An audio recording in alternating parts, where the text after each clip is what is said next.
കിഫ്ബി പരിഷ്കാരത്തിൽ പ്രതിപക്ഷ വിമർശനങ്ങൾക്കെതിരെ മറുപടിയുമായി doctor Thomas Isaac. Toll അടക്കമുള്ള നിർദ്ദേശങ്ങൾ പകൽക്കൊള്ളയെന്ന യുഡിഎഫിന്റെയും മാധ്യമങ്ങളുടെയും ആക്ഷേപം അടിസ്ഥാനരഹിതമാണ്. കേരളത്തിന് വികസന മുന്നേറ്റത്തെ തകർക്കുന്നതിനുള്ള കുൽസിത നീക്കമാണ് ആക്ഷേപത്തിന് പിന്നിലെന്നും കേന്ദ്രത്തിന് തടസ്സ നിർദ്ദേശങ്ങൾ നേരിടുമെന്നും അദ്ദേഹം പറഞ്ഞു.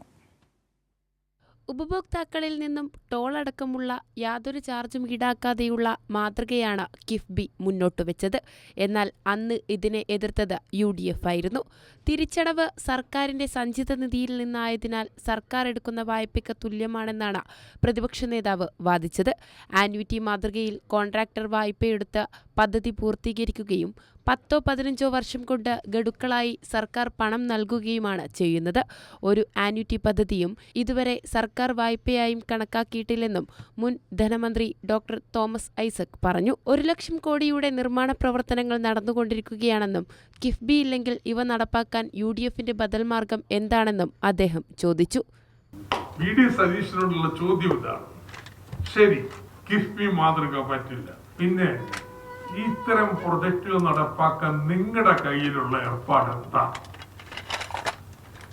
കേരളത്തിലെ ജനങ്ങളോടൊന്ന് പറഞ്ഞു, UDF ജനങ്ങളെ പറ്റിക്കരുത്, ജനങ്ങളോട് തുറന്നു പറ, ഇതൊക്കെ ചെയ്യാൻ നിങ്ങളുടെ കയ്യിൽ മാർഗം എന്താ? സർക്കാരിന്റെ ധനസമാഹരണത്തിനല്ലെന്ന് ടോള് വെച്ചിട്ടുള്ളത്. ടോള് വെക്കുകയാണെങ്കിൽ ആ കേന്ദ്രത്തിന്റെ മുട്ടാപ്പോക്കിനെ മറികടക്കാൻ വേണ്ടിയിട്ടാണ്. 50 വർഷം കൊണ്ടാവട്ടെ. എന്നാൽ റവന്യൂ മോഡലല്ലേ? റവന്യൂ മോഡൽ ആവണമെങ്കിൽ 10 വർഷം കൊണ്ട് തിരിച്ചു പിടിച്ചോണെന്ന് ചോദിച്ചിട്ടുണ്ട്. നിങ്ങൾക്ക് വരുന്ന ബാധ്യത ദേശീയപാതയുടെ 4-1 പോലും വരുന്നതിനൊക്കെ താഴെ.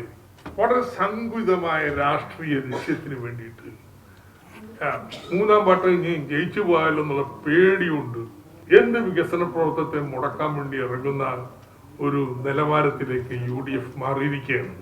ഇതുവരെ പറഞ്ഞിരുന്നത് ഞങ്ങൾ ആന്വിറ്റി മോഡൽ ഞങ്ങൾ പണ്ടങ്ങനെ ചെയ്തിട്ടുണ്ട്, ഞങ്ങളും ചെയ്തിട്ടുണ്ട്. പക്ഷെ ഇനിയിപ്പോ ആന്വിറ്റി മോഡലിൽ പോയാൽ നിങ്ങൾ കുഴിച്ച കുഴിയാണ് കേട്ടോ.